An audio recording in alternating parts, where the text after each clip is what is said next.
아멘.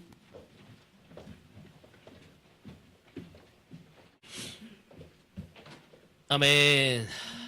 오늘 특별히 우리 성찬을 나눠준 우리 유난히 자매에게 너무 감사의 박수를 좀 드립시다. 아멘. 아, 사실은 참 그 성찬의 말씀을 들으면서 우리가 얼마나 겸손해야 할지 여러분 고민하셨습니까? 재산과 명예와 그러면서 저도 막 머리를 돌아오면서 내가 뭘 더 원하지 하고 막 생각했더니 저도 그 대답을 하기에는 세 개 다 어느 정도 있어야지 않나 라는 생각을 했는데 바로 그것이 하나님을 경외하라는 이야기를 들으면서 너무나 감사했습니다. 아멘. 저는 지난주에 너무 기뻤던 것 중에 하나가 우리 이재호 형제를 만나기 위해서 울산에 내려갔습니다. 그래서 내려가서 같이 교제했는데 너무 격려가 됐어요. 재호가 제가 내려가니까 너무 좋아하더라고요. 대구가 아니라 울산까지 내려가서 근데 그 울산은 벌써 이 대구보다도 더 활짝 폈더라고요. 제가 간 날이 진짜 이렇게 벚꽃이 만발했어요. 완전히. 그래서 그 벚꽃을 바라보면서 같이 함께 교제도 하고 또 맛있는 걸 먹으면서 이야기를 나누면서 주님 안에서 한 형제와 이렇게 즐겁게 서로 애틋한 마음을 갖고 교제할 수 있다는 것에서 하나님께 너무나 감사와 찬양을 돌릴 수 있었습니다. 또 어제는 우리 또 다카시하고 우리 캐론하고 오래간만에 또 시간 함께 보냈어요. 그래서 함께 보내면서 또 여러 이야기를 나누면서 그가 느끼고 깨달은 것들도 이렇게 들으면서 함께 교제하면서 많은 것들을 제가 다시 한번 생각해 보게 되고 그 마치고 집에 와서 너무 마음이 행복했습니다.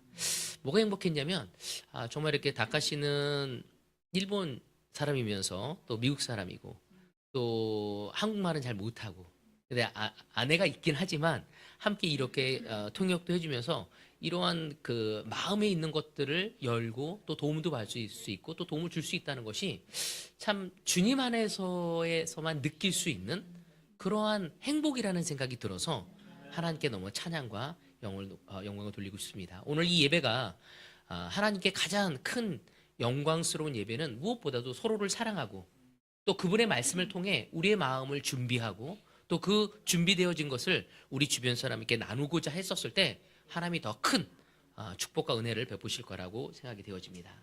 오늘은 제가 여러분과 함께 나누고 싶은 말씀은요. 부활절을 기다리며 라는 주제를 갖고 말씀을 나누고 싶습니다. 사실 저희 교회는 사순절을 그렇게 특별하게 생각하지 않습니다. 그죠? 그렇지만 다른 교회는 사순절이라고 해서 아주 특별한 시간을 보냅니다. 부활절을 앞두고 이 40일 기간 동안 그 예수님의 그 고통을 기억하면서 예수님의 경건에 참여하는 시간이죠. 그래서 자신을 뒤돌아보고 나의 이기심과 이 많은 것들을 좀 부정하고 내려놓고 참여하는 시간을 바로 보내고 있습니다. 그래서 이 왜 40일이냐고 하면은 예수님이 40일 동안 미션을 하기 전에 40일 동안 광야에서 그 시험 받으며 기도하셨을 때도 40일이었고 또 모세가 광야에서 또 40년 동안 있고 또 들어간 모습들. 그래서 이 40이라는 숫자가 아주 특별하기 때문에 이 사순절을 보내게 되어집니다. 근데 사실은 제가 이 사순절을 좀 찾아봤더니 사순절은 니케아 공의회 전후를 해서 이 부분이 안착이 되기 시작합니다. 사실은 한 2세기 때부터 시작해서 이 사순절의 의미를 좀 가져갔어요. 보다 더 예수님의 십자가를 마음속에 더 새기고 그분의 사랑과 그분의 은혜가 얼마나 컸는지를 기억하기 위해서 예수님의 그 고난과 고통에 동참하면서 금식하는 사람들도 있고요. 더 기도에 포커스하는 사람들도 있었습니다. 그러한 어려운 시간들을 더 예수님에게 포커스하면서 예수님의 그 부활절을 예수님의 사랑을 더 깊이 있게 받아들이고자 하는 것이 바로 사순절의 의미이기도 합니다. 그래서 보통 올해의 시작은 3월 15일 날에 시작이 되어서요. 4월 19일 날에 끝나고 4월 20일이 바로 부활절 예배인 것입니다.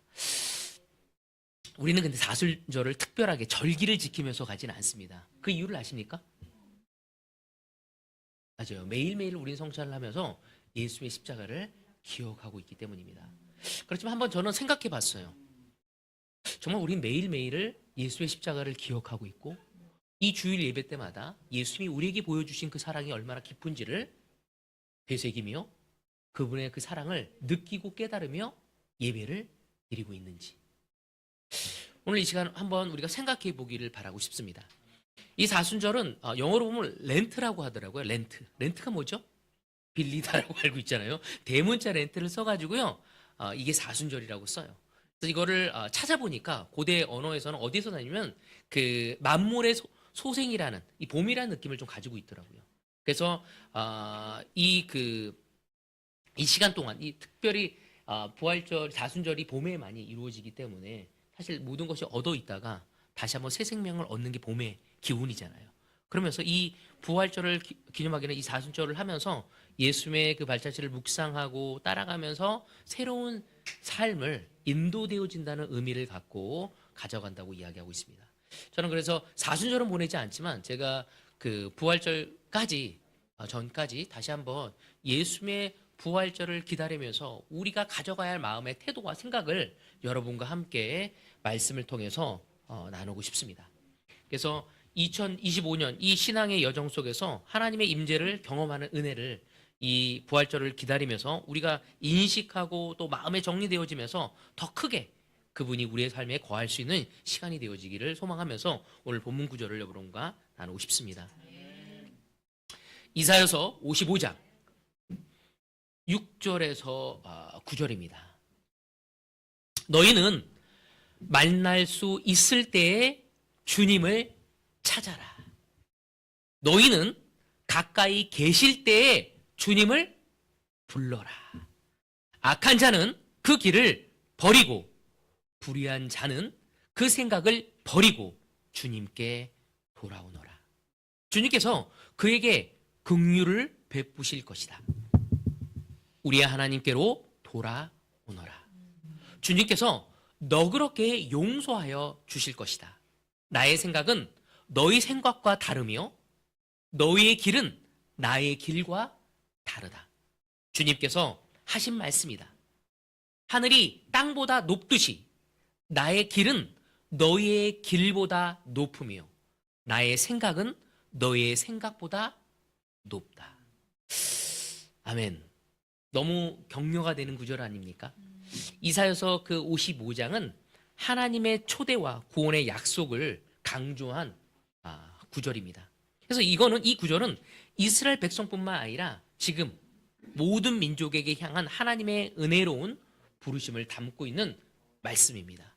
특별히 이사야서는요, 제1 이사야서, 2 이사야서, 3 이사야서로 이렇게 나눠지게 됩니다. 한 번에 다 쓰여진 게 아니거든요. 그래서 이 55장은 3 이사야서라고 이야기를 하고 있습니다.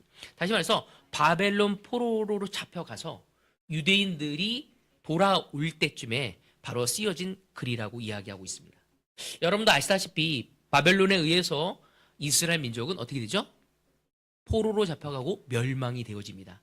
그리고 페르시아 바사 제국 때 다시 한번 고레스에 의해서 다시 돌아올 수 있는 기회를 얻게 되어집니다. 바로 이 시기에 하나님께서 이스라엘을 회복시키고 새로운 언약을 맺겠다는 약속을 주신 것이죠. 그래서 이 말씀은 메시아 시대를 예언하고 하나님께 돌아오는 그 초대를 의미를 갖고 있는 것입니다. 그러니까 다시 말해서 55장을 통해서 하나님이 우리에게 얘기하고자 하는 거냐면 은혜는 값없이 너희에게 주어지는 하나님의 은총이 담긴 초대장임을 이야기하고 있는 거죠. 인간의 노력에 의해서 구원을 받을 수 있는 것이 아니라 나의 은혜로만이 너희가 구원받을 수 있음을 이야기하는 것입니다. 나를 찾고 너희들이 회개하고 나에게 순종했었을 때 내가 너희에게 구원을 주겠다는 것이죠. 하나님의 말씀은 반드시 이루어지고 그 계획은 인간의 이해를 초월한다는 의미를 가지고 있습니다. 그래서 구원을 받은 자들이 기쁨과 평안을 누리며 새로운 삶을 살아갈 것을 담긴 내용이 바로 이사야서 55장의 내용인 것입니다. 그래서 이 이사야서를 통해서 우리가 떠올릴 수 있는 건 뭐냐면 이 구절을 보면 우리 하나님의 얼굴이 어떻게 느껴지십니까? 어떻게 느껴지세요? 맞아요. 인자하시고 용서하시고 은혜를 베풀고자 하시는 그 하나님이라는 것을 우리는 느낄 수 있습니다. 이런 하나님께서 우리에게 돌아오라고 이야기하고 나에게 돌아오라는 명령을 하신 것입니다. 하나님의 은혜는 이 명령과 우리에게 주어져서 우리의 삶에 새로운 삶을 주고자 하는 거죠. 하나님의 은혜는 거저 주시는 것이지만 아무것도 하지 않고 멍하니 있는 자에게 주어지는 것이 아니라 하나님의 명령에 순종하는 자들에게 값없이 차별 없이 주시겠다는 말씀입니다. 거기서 하나님은 4가지 말씀으로 우리에게 호소하고 있어요. 첫 번째 뭐죠? 찾으라고 얘기하고 있어요. 부르라고 얘기하고 있어요. 버리라고 얘기하고 있어요. 그리고 돌아오라는 말로 우리에게 이야기하고 있습니다. 저는 이 동사 4가지가 저에게 마음에 꽂혔어. 제가 성경을 읽으면서도 거기에 밑줄을 쫙쫙 그었습니다. 뭐냐면 이 부활자를 기다리면서 우리가 할 게 뭐냐면 찾고 부르고 버리고 돌아가야 하는 의미라는 생각을 하게 되었습니다. 한번 생각해 보시죠. 왜 하나님이 이스라엘 민족에게 이 말씀을 하셨을까요? 바벨론의 포로로 잡혀갔던 이스라엘 사람들, 그는 이국 땅에서 바벨론 제국에서 50년을 지나게 되었습니다. 50년은 적지 않은 세월이에요. 여러분, 우리나라가 일제에 식민지 생활을 했었을 때 독립운동을 했던 사람들이요, 어느 순간에서 변심을 하기 시작합니다. 그게 몇 년에 제일 많이 이루어진지 아세요? 1925년 이후부터 많은 변심이 이루어지기 시작합니다. 그 말은 뭐예요? 우리가 일본의 해방이 이루어지고 나서 을사늑약이 이루어지고 나서 20년이 지난 뒤부터는 그들이 포기하기 시작한 겁니다. 어쩌면 우리는 일본 속에 그냥 그 강대국 속에서 묻어 사는 게 좋을 수도 있다 하고 가기 시작합니다. 마찬가지로 바벨론 제국에 50년 정도 되었어요. 그들에게 어떤 생각들이 있을까요? 수많은 사람들이 바벨론으로 귀화하는 사람들이 있었습니다. 유대인의 정체성을 내려놓고 유대 신앙과 유대 교육을 포기하고 타협하는 사람들이 이제 많아지기 시작한 거였죠. 그리고 이제 50년이 지나서 다음 세대에서, 그 다음 세대는 이제는 유대인이 아니라 바벨론인으로서 교육을 받고 재산을 갖고 살아가게 되어집니다. 그럴 수밖에 없었던 것이 바벨론 제국은 유대 민족과는 다른 신을 숭배하고 있었어요. 바로 이에 따른 가치관과 교육 체계를 가지고 그들은 살아갈 수밖에 없었습니다. 그러므로 귀화해서 바벨론인이 되어서 기존의 가치관, 교육 체계뿐만 아니라 신앙까지도 변질되어지기 시작합니다. 그때 하나님은 약속했어요. 70년 뒤에 너희를 부르시겠다고. 그리고 이제 돌아올 수 있는, 고레스 황제에 의해서 돌아올 수 있는 칙령을 얻고 가게 되었을 때, 많은 사람이 갈등하고 있었을 때 하나님은 이사야를 통해서 이 말씀을 선포하시게 된 것입니다. 어쩌면 오늘 이 시간 우리는 그리스도인으로서 예수님을 따라가기로 결정했습니다. 세상의 가치를 내려놓고 우리는 새로운 피조물인데도 불구하고, 우리는 새로운 영을 가진 존재인데도 불구하고 우리의 육체와 이 세상은 세상을 숭배하고 있고 세상적인 방법으로 우리를 교육하고 있고 세상의 가치관과 철학으로 우리를 이끌고자 호시탐탐 우리의 마음에 호소와 요구를 하고 있습니다. 그러기에 우리는 가만히 있는다면 저절로 세속적인 방법으로 살아가고, 심지어 교회에서까지도 세속적인 방법으로 신앙생활을 하고자 하는 우리가 생길 수 있다는 것입니다. 이 부활자를 기다리면서 하나님은 다시 한번 우리의 기존의 가치관을, 교육을 다시 올바로 세워서 그리스도에게 올바른 마음을 가져가야 함을 이야기하고 있고, 그것을 준비해야 함을 우리에게 말씀하고 계시는 겁니다. 그래서 오늘 이 말씀을 통해서 우리가 부활절을 오기 전에 우리의 마음을 준비시키기를 바라고 싶습니다. 저희 오늘 첫 번째 포인트는 찾아라입니다. 찾아라. 이 명령의 중요한 것은 뭐냐면, 여러분, 이스라엘 민족이 바벨론의 포로가 되어서 거기에서 이제 페르시아에게 넘어가서 그들이 다시 돌아오게 되어진 거죠. 어수선하였고 나름대로 세상적인 방법으로 그들의 사회와 적응하면서 갈 수 있는 그들에게 하나님이 뭐라 하냐면 여호와를 만날 때라고 이야기하고 있는 것입니다. 전도서 3장 1절에 보면 이런 얘기를 하고 있습니다. 모든 일에는 다 때가 있다. 세상에서 일어나는 일마다 알맞은 때가 있다. 이스라엘은 오랜 시간 동안 포로 생활을 하면서 이제 조국으로 돌아갈 희망을 버리고 이제는 이런 포로 생활이 지속적으로 이루어지고 편안한 삶을 살아면서 자신이 기존에 가졌던 그 가치관을 포기하고 있을 때였어요. 그리고 그러한 것이 유대인들에게 유행처럼 번지고 있었죠. 이제는 이렇게 살아도 돼야 하는 것이. 그러한 때 하나님은 너희들이 나를 찾아야 할 때라고 얘기하고 있습니다. 세상 풍조는 이제 귀화해서 바벨론 사람처럼 살아가는 이들에게 그것이 올바른 것이 아니라 하나님의 방법으로 하나님을 찾고 하나님의 교육과 하나님의 가치와 하나님의 문화를 찾아가야 할 됨을 이야기하고 있습니다. 부활절을 앞두고 우리가 무엇을 해야 하냐면 하나님을 찾아야 할 때라는 거죠. 이 부활절은 그냥 달걀 먹는 시간이 아니라 바로 다시 한번 주님을 찾을 때임을. 그래서 이 부활절을 맞이하기 전에 우리가 절기를 섬기는 교회는 아니지만 다시 한번 그리스도를 찾을 수 있는 그러한 시간이 되어지길 바랍니다. 그때 하나님께서 여러분을 만나 주실 것이고 선과 악을 분명하게 분별하실 수 있는 지혜와 우리가 어떻게 살아가야 할지의 그 길을 인도해 주실 것입니다. 때때로 우리는 이 세상을 살아가면서 이 세상이 옳지 않다고도 알고 있고 그러면서 양다리를 걸치면서 어려울 때가 있습니다. 갈등할 때가 있습니다. 혼란을 겪을 때가 있습니다. 이 부활절을 맞이하기 전에 맞이하기 전에 카톡 꺼주세요. 시스템 하기 전에 우리는 그리스도 우리의 주님을 찾는 시간이 되어지기를 바라고 싶습니다. 아멘. 자, 두 번째는 돌아오라는 것입니다. 하나님이 이스라엘 민족에게 돌아오라고 했는데 어디로 돌아오라는 거예요? 맞아요. 하나님께 돌아오래요. 오늘 이 시간 우리에게 적용한다면 하나님은 우리에게 돌아오래요. 오늘 하나님은 우리 후주 자매에게 돌아오라고 얘기하고 있어요. 오늘 하나님은 우리 김상창 형제에게 돌아오라고 얘기하고 있습니다.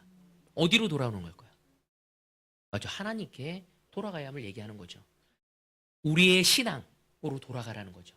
우린 때로는 신앙이 아닌 것에 다른 것에 많은 것을 둘 때가 있습니다. 하나님을 기다리고 하나님을 그리워하고 하나님의 뜻이 무엇인지를 알고 하나님을 사랑하고 그분의 계획과 뜻이 무엇인지를 초점을 두기보다는 우리의 눈과 우리의 생각과 우리의 패턴에 젖어서 그분을 바라볼 때가 있다는 것입니다. 다시 말해서 우리의 익숙함, 우리의 관성에서 깨어나서 하나님께 돌아가야 할 것을 이야기하고 있는 거죠. 이 말은 다시 말해서 우리의 첫사랑을 회복해야 함을 이야기하는 것입니다. 신앙의 본질이 무엇인지 우리가 본질에서 너무 많이 벗어났다는 거죠. 저는 때때로 여러분은 모르겠는데 저는 고민할 때가 있었어요. 어떤 고민이냐면 제가 이 교회에서 성역 공부를 하고 세례를 받았어요. 그리고 많은 것들을 해왔고 자랑스러운 것들이 무너져가는 것들이 전 너무 힘든 거야.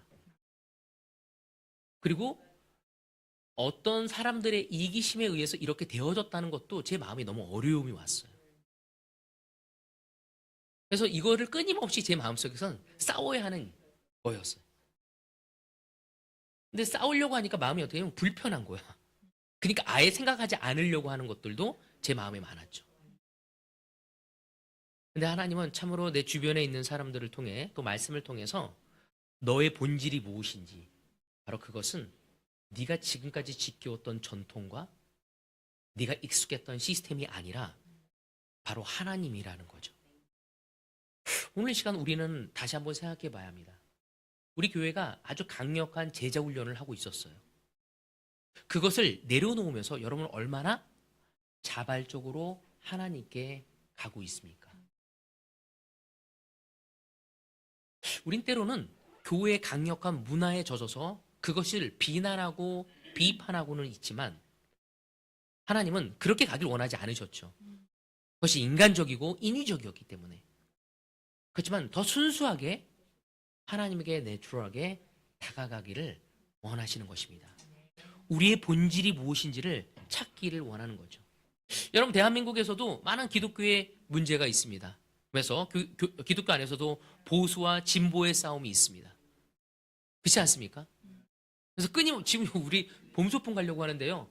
모든 지금 공원에서 기독교 모임을 하지 못하게 하고 있습니다. 편말이 써 있어요. 그리고 저희가 부활절 날 전체 모여서 예배 드리는데 그 장소도 취소됐어요. 나라에서 지침이 오기 뭐냐면 기독교인들에게 그 홀을 빌려주지 말라는 거죠. 참 안타까운 일 아닙니까? 어느 순간 기독교인들이 정치에 관여하게 되어집니다. 그리고 진보냐 보수냐를 따지면서 그들의 색안경을 끼고 마치 그것이 하나님인 것이냐 이야기할 때가 있습니다. 저는 우리 형제 자매들에게도 얘기하고 싶습니다. 여러분, 우리는 건강한 보수도 있고 건강한 진보도 있어야 합니다. 그러기 이전에 우리는 올바른 본질을 찾아가는 그리스도인이 되어져야 합니다. 세상의 가치로 이 세상을 판단하는 것이 아니라 하나님의 가치로 이 세상을 바라보고 인내하고 우리에게 주어진 것들을 최선을 다해 살아가야 하는 것이 우리가 되어야 합니다. 어느 순간 이 세상에 벌어지는 것이 우리의 기분을 좌지우지하게 되었습니다. 여러분, 그것은 문제가 되어지는 거죠. 하나님은 우리가 다시 한번 올바른 신앙으로 오기로 해요. 세상 풍조와 야합해서 적당한 애국주의, 아니면 적당한 자선과 이기적인 소비, 이웃에 대한 무관심, 세상과 적당한 타협으로 누리는 풍요로움 같은 것들을 내려놓고 올바른 하나님에 대한 사랑, 그 첫사랑을 찾아가기를 원하는 것입니다. 교회와 기독교인들이 적당하게 양다리를 거치는 것이 아니라 하나님의 말씀에 우리가 집중해야 합니다. 어떤 사람은 이 말씀을 가지고 해석하고 자기의 뜻을 정당화하려는 사람들이 있죠. 주님은 그 말씀을 내 마음에 되어지고 내 삶에서 예수님과 같은 행동이 되어지기를 원하십니다. 예수님은 죄인들의 친구였고 바리새인들에게 올바로 이야기할 수 있는, 올바로 살아야 할 것을 이야기할 수 있는 정의와 공의를 가진 분이 바로 그분이셨죠. 바로 이 시대에 올바른 그리스도인이 누구인지, 하나님에게 돌아가는 사람이야말로 진정한 그리스도인의 삶을 살아갈 수 있습니다. 그렇지 않다면 이 세상은 우리의 기독교 역시도, 우리가 가지고 있는 신앙까지도 정치적으로 세상과 타협하며 바라보고 잘못된 공의와 정의를 세우게끔 우리를 유혹할 수 있다는 것입니다. 여러분, 이 부활절 다시 한번 주님께 우리의 눈과 마음을 고정시키고 우리의 첫사랑을 찾고 우리의 초심으로 돌아갈 수 있는 우리가 모두가 되어지기를 바라고 싶습니다. 세 번째는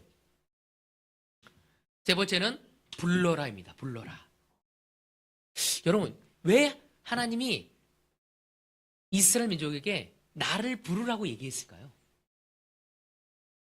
전 고민했어요. 왜 부르라고 했을까요? 사랑하니까. 여러분, 위험에 빠졌을 때 누군가를 우리는 부릅니다. 왜 부를까요? 도와달라고 부르는 거죠. 제가 힘들 때 아내에게 전화합니다. 아내에게 위로받기 위해서. 우리 아이들이 뭐가 필요가 있으면 전화합니다. 엄마, 아빠, 아파요, 제가 마음이 힘들어요. 이거 때문에 제가 마음이 낙담되어져 있어요. 이렇듯 우리가 도움을 받은 사람을 찾을 수 있잖아요. 하나님은 나를 부르라는 게 뭐냐면 나에게 도움을 구하라는 거예요. 지금 나 혼자서는 도저히 이 문제를 해결할 수 없으니 나를 도와주십시오라고 이야기하라고 하나님이 말씀하시는 것입니다. 그런데도 불구하고 우리는 우리의 힘으로 살아가려고 할 때가 있습니다. 지금까지 살아왔던 내 제자의 삶의 연륜을 가지고 판단하고 생각하고 이끌어가려고 하죠. 여러분, 그때 우리가 얼마나 쉽게 무너지는지. 여러분, 우리는 하나님께 도움을 구해야 합니다. 하나님은 명령하세요. 나를 좀 부르라고. 여러분, 우리의 삶에서 우리의 부부관계를 더 성숙되어지게 되어질 수 있도록 하나님께 부르짖어야 합니다. 우리의 자녀 교육을 바르게 하기 위해서 하나님께 부르짖어야 합니다. 우리가 잃어버린 영혼을 구원하기 위해 부르짖어야 합니다. 하나님, 제가 할 수 없습니다. 하나님, 제가 저 형제를 사랑하기 위해서, 저 자매를 더 깊게 품기 위해서 하나님께 기도해야 한다는 거죠. 요청해야 돼요. 하나님, 내 힘으로는 저 친구를 품기가 너무 어렵습니다.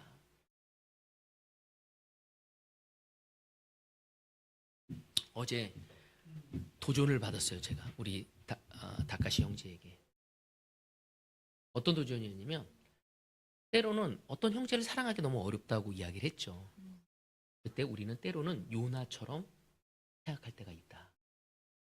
자신의 정의와 자신의 공의로 무엇인지 되어야 한다고 생각하는 거죠. 하나님의 정의와 하나님의 공의보다는 내 정의가 앞서지는 거죠. 너무 도전이 되었어요. 계속 생각이 나더라고. 그 요나의 마음. 요나에 대해서 설교도 많이 했는데 내가 요나 같구나. 마치 내 정의로 모든 것이 이루어져야 할 것 같은. 이때 내가 해야 할 게 뭐냐면 하나님께 부르짖어야 돼. 하나님, 저는 할 수 없습니다. 도와주십시오. 그리고 하나님이 도움을 줄 때 받을 수 있는 우리가 되어줘야 합니다. 어떤 사람은 도움을 받는 것을 굉장히 약하다고 생각하고 도움을 구하지 않으려는 사람이 있어요. 여러분, 하나님의 선물을 그냥 받으면 됩니다. 하나님이 그냥 우리 승희 자매에게 은혜를 베풀려고 할 때 받으면 됩니다. 내 힘으로 무엇인가를 이루려는 것이 아니라 내가 하지 않았는데 하나님이 이런 것을 허락하셨네? 그냥 그 은혜라는 걸 느끼고 깨닫고 즐기고 하나님을 찬양하고 나아가면 되는 것입니다. 이 부활절을 기다리며 우리가 할 경우 우리의 한계성을 인정해야 한다는 거죠.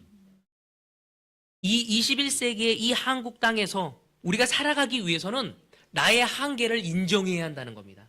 하나님, 저는 할 수 없습니다. 우리 이러잖아요. 말로는 나 이거 싫어해. 저거 싫어해. 근데 사실 내 아내는 그걸 좋아해. 말은 아니라고 하지만 벌써 내 안에 그걸 추구하고 있는 거죠. 말은 그렇게 하고 있지만 내 삶은 그에 끌려가고 있는 거. 그래서 굉장히 이율배반적인 삶을 살아가는 게 우리라는 거죠.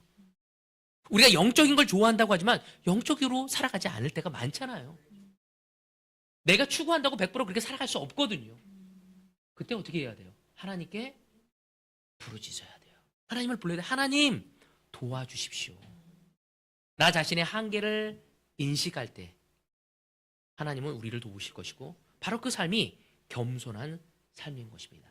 나만의 힘으로는 살아갈 수 없는 존재, 하나님의 은혜를 힘입어야지만이 온전히 살아갈 수 있는 존재임을 우리 잊지 말도록 합시다.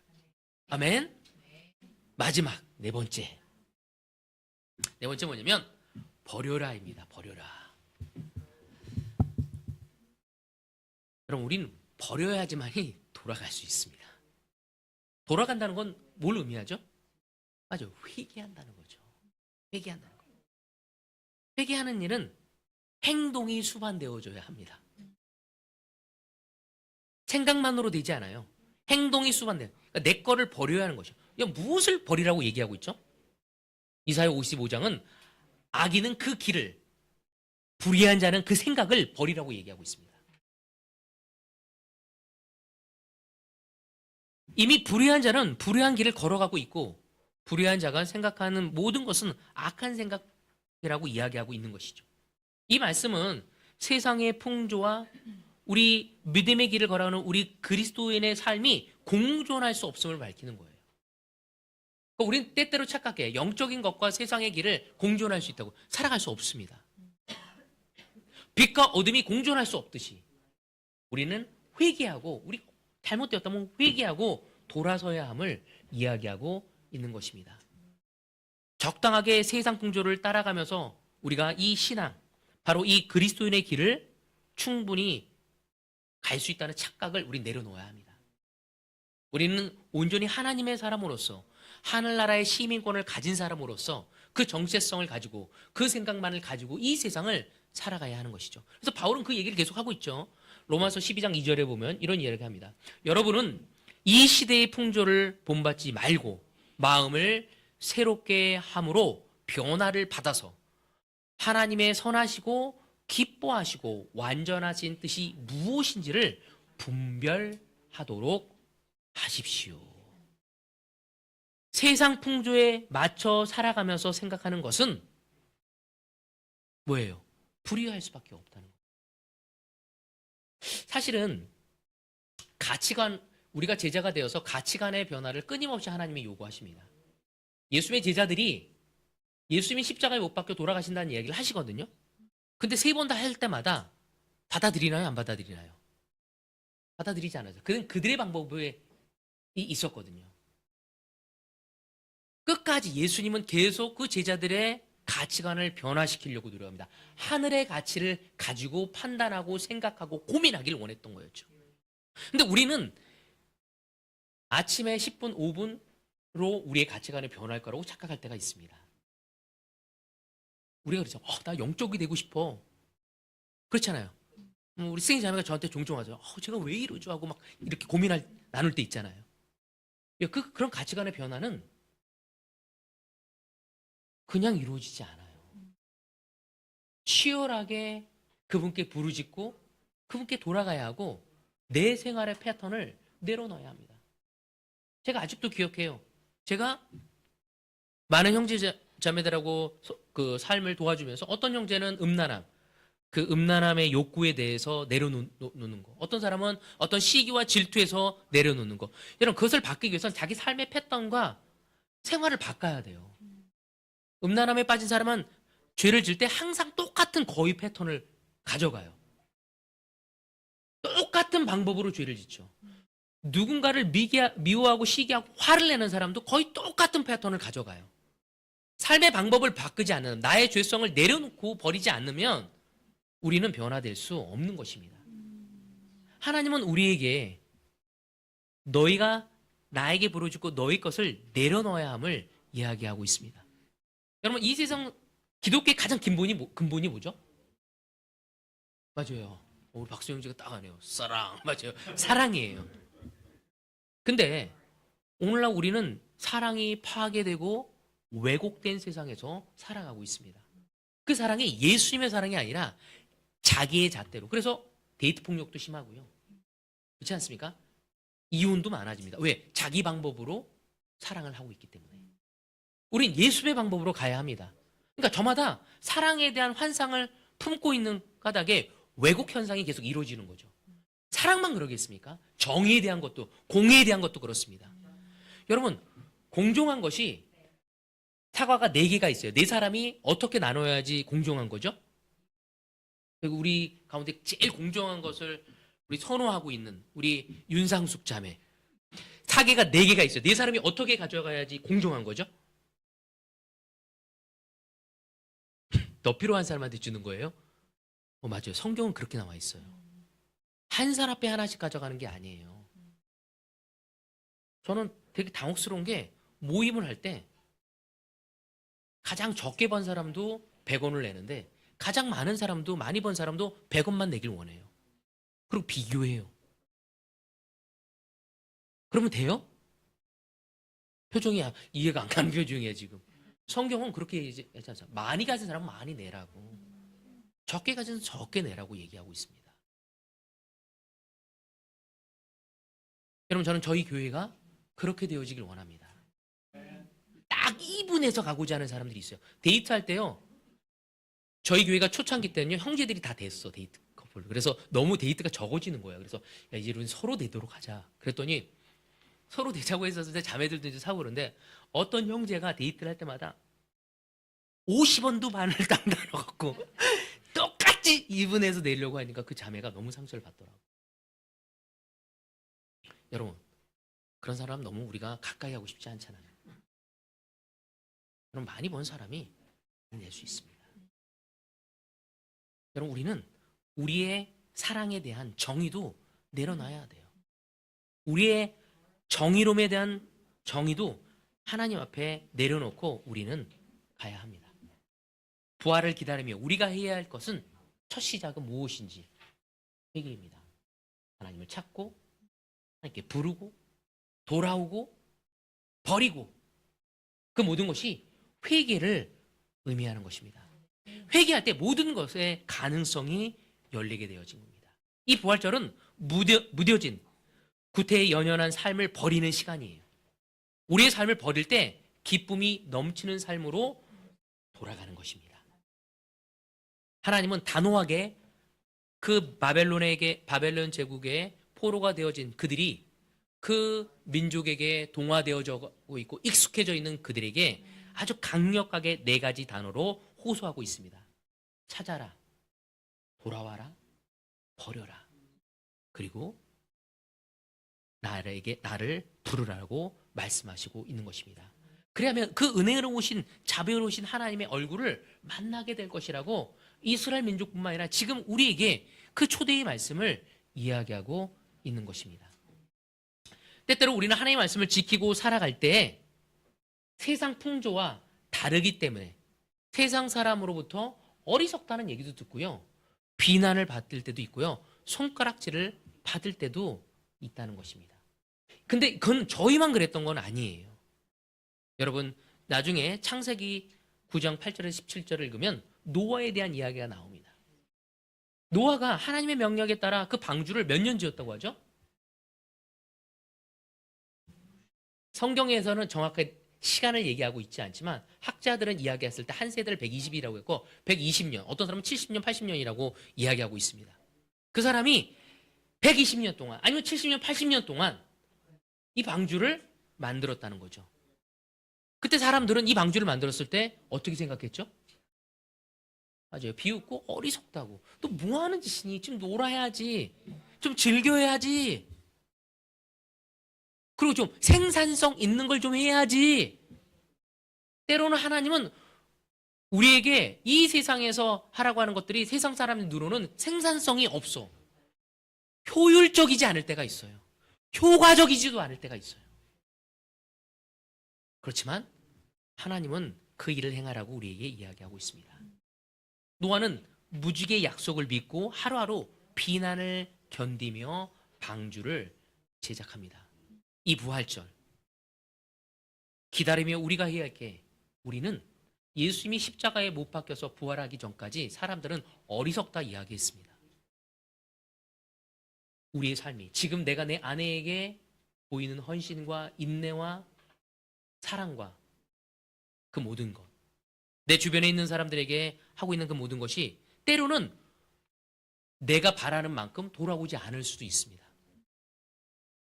지난주에 한 형제와 통화를 하면서 그 형제가 울먹이며 화를 내면서 저하고 이야기를 나눴습니다.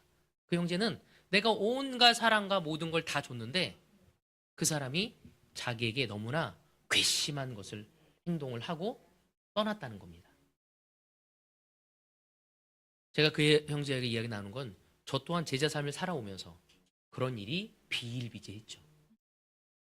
여러분, 그때 우리가 생각해야 하는 거는 내가 받은 수모, 내가 받은 모멸감, 내가 받은 상처를 바라보는 것이 아니라 예수님을 바라봐야 합니다. 예수님은 기꺼이 힘드셨지만 그거를 품고 가셨죠. 그것이 무엇을 의미하는 건지 우리는 이해하고 있습니다. 이 세상의 풍조를 따라 살아가지 않고 하나님의 명령에 따라 살아가고자 할 때 우리는 비난의 광야를 견딜 수 있고 그 약속의 땅에 갈 수 있으리라 믿습니다. 그것이 부활절을 기다리고 살아가는 우리의 모습이겠죠. 그래서 사순절을 매일매일 여러분한테 생각하며 가라고 하지 않겠지만 4월 20일 날 전까지 우리 매일매일 그분께 부르짖고 우리가 버려야 할 게 무엇이고 내가 왜 돌아가야 하는지, 그리고 지금 내가 그리스도를 찾아야 할 됨을 기억하면서 그 부활절을 맞이할 수 있는 우리 모두가 되어지길 바라며 오늘 말씀을 여기서 마치도록 하겠습니다.